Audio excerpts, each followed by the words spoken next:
नमस्कार। राष्ट्रबोध से मैं पवन केसवानी। हमारे देश में राजनीति का कोई सबसे बड़ा मुद्दा है तो उसमें से एक मुद्दा है आरक्षण का। छत्तीसगढ़ शासन ने 2019 में ओबीसी का आरक्षण 27% किया था। वहीं केंद्र सरकार ने सवर्णों के लिए आर्थिक आधार पर 10% का आरक्षण किया। इन्हें मिलाकर छत्तीसगढ़ में आरक्षण की मात्रा हो गई 82%, जबकि सुप्रीम कोर्ट के आदेशानुसार 50% से ज़्यादा का आरक्षण नहीं दिया जा सकता था। इसी 82% वाले फिगर को कुछ लोगों ने हाई कोर्ट में चुनौती दी और हाई कोर्ट ने आरक्षण की वह प्रक्रिया रद्द कर दी, उस पर रोक लगा दी। इस पर राज्य सरकार को निर्देश दिया गया कि सही आंकड़े प्रस्तुत करे। उसके बाद राज्य सरकार ने क्वांटिफाइबल डाटा आयोग का गठन किया। इसे लेकर छत्तीसगढ़ राज्य सरकारों के रणनीतिकारों का विचार होगा कि क्वांटिफाइबल डाटा का उपयोग हम आगे आरक्षण की सीमा बढ़ाने के लिए कर सकते हैं। यही कारण है कि राज्य सरकार की ओर से जो क्वांटिफाइबल डाटा आयोग बनाया गया, क्वांटिफाइबल डाटा आयोग के अध्यक्ष बनाए गए सेवानिवृत्त जिला जज छविलाल पटेल, इनकी अध्यक्षता में जो रिपोर्ट प्रस्तुत की गई वह रिपोर्ट बेहद हैरान करने वाली है। पहले जहां छत्तीसगढ़ के लिए यह दावा किया जाता था कि यहाँ 52 से 54% ओबीसी है, उसके विरुद्ध अब डाटा आयोग की नई रिपोर्ट के अनुसार ओबीसी की संख्या छत्तीसगढ़ में महज 41% है। यहाँ गौर करने वाली बात यह है कि 2011 1 मई को जो जनगणना के आंकड़े प्रस्तुत किए गए थे उसके अनुसार भी और उसके पहले भी कभी भी ओबीसी के अलग से जातिवार आंकड़े प्रस्तुत नहीं किए जाते थे।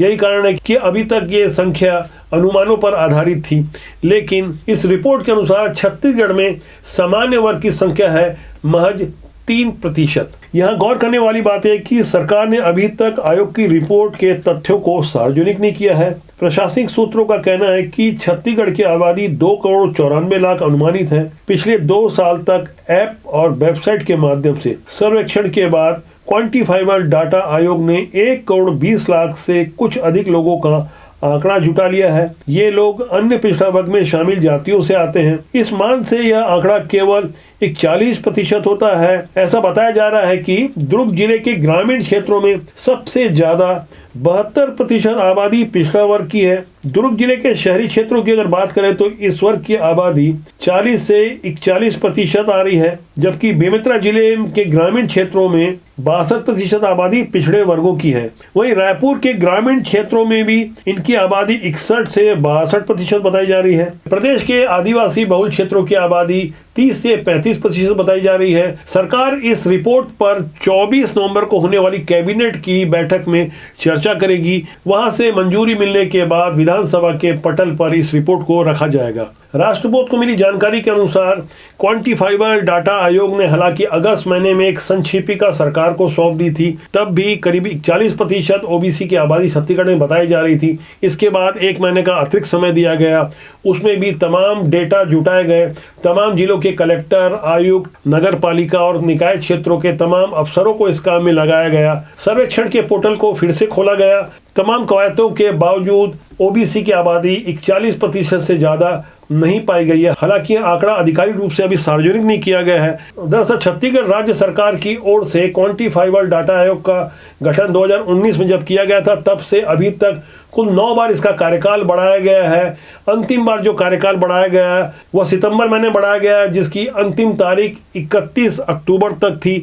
अब 31 अक्टूबर को जो नई रिपोर्ट आई है उसे ही फाइनल माना जा रहा है। इसके लिए राज्य सरकार ने अपनी प्रौद्योगिकी सूचना संस्थान चिप्स की मदद से जो ऐप तैयार किया गया था, जो वेब पोर्टल तैयार किए गए थे, उसका सहयोग लिया। इसके माध्यम से सर्वे का काम शुरू हुआ। काफ़ी मेहनत की गई, इसमें काफ़ी तैयारियां की गई, सारा साइंटिफिक तरीका अपनाया गया। उसके बाद ये रिपोर्ट प्रस्तुत की गई है, जिसमें खास तौर से ओबीसी और आर्थिक रूप से पिछड़े लोगों का सर्वे किया गया। इस पर ज़्यादा फोकस किया गया। हालांकि सारी जानकारी आई है, सभी चीज़ों का अध्ययन किया गया, लेकिन जो 2 बड़े आंकड़े प्रस्तुत हुए हैं, एक ओबीसी की संख्या 41% और सामान्य वर्ग की संख्या 3%। इसका आने वाले समय में छत्तीसगढ़ की राजनीति में भी गहरा असर पड़ेगा। 2023 में छत्तीसगढ़ के चुनाव है। जिस तरह से छत्तीसगढ़ की मौजूदा पॉलिटिक्स चल रही, जिस तरह की राजनीति हो रही है, वह जाति आधारित होती जा रही है। जिसकी जितनी संख्या होगी उसको उस आधार पर टिकटें मिलेगी। यहाँ गौर करने वाली बात यह है कि छत्तीसगढ़ में मौजूदा समय में ओबीसी में सबसे ज़्यादा आबादी साहू समाज की है, उसके बाद कुर्मी समाज की है। ऐसे ही अन्य समाजों की संख्या है जिसके आधार पर राजनीतिक दल प्रत्याशियों की टिकट तय करते हैं और अपनी राजनीति का नफा नुकसान भी तय करते हैं। क्वांटिफाइबल डाटा आयोग की रिपोर्ट ऐसे समय में सामने आ रही है जब आदिवासियों के आरक्षण की सीमा हाईकोर्ट के आदेश के बाद 32 से 20 कर दी गई है। हालांकि मौजूदा समय में अधिसूचना जारी नहीं होने के कारण आरक्षण या रोस्टर का कोई लाभ नहीं मिल रहा, यानी 0% आरक्षण पे सारी व्यवस्था चल रही है। अभी जो नई नियुक्तियां होगी इसे लेकर भी लोग पशोपेश में हैं। ऐसे समय में छत्तीसगढ़ की अधिकांश आबादी जो ओबीसी वर्ग से आती है उनकी संख्या सीधे तौर पर 51 या 52% जो भी दावा किया जाता था इससे घटकर 40% हो जाएगी। तो जाहिर तौर पर इसकी भी तीखी प्रतिक्रिया आ सकती है। इसका प्रदेश की राजनीति पर कितना गहरा असर पड़ेगा इस पर भी हमारा बारीक अध्ययन रहेगा। हम लगातार आपको अपडेट करते रहते हैं ऐसे मुद्दों से जिसका सीधा सरोकार होता है आपसे। इसलिए हम चाहेंगे कि राष्ट्रबोध को सब्सक्राइब नहीं किया तो सब्सक्राइब कर लीजिए, कमेंट बॉक्स में जाकर राय दीजिएगा, लाइक और शेयर करेंगे तो हमें और ज़्यादा खुशी मिलेगी। नमस्कार।